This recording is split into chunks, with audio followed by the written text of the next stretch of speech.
I know I have a question.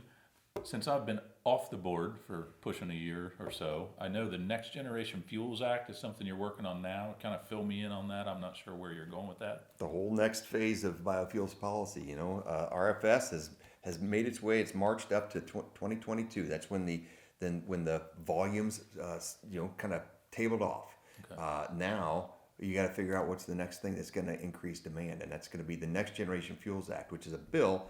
We've been working on this for years with the auto industry.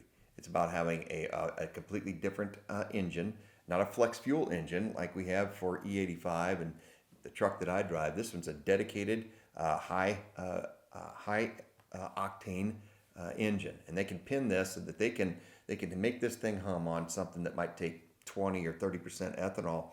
It'll have the octane rate that they can really make. Those auto engineers are amazing, but they can really make this thing reach all of the goals that the EPA, all the air quality goals that they need to reach. They can do it with that type of a dedicated fuel. We're talking about a change in our fuel system. It'll take years to do, but the Next Generation Fuels Act would be the trigger that would cause auto manufacturers to start building the kind of cars that could clean up the air, just the way that the United States needs it.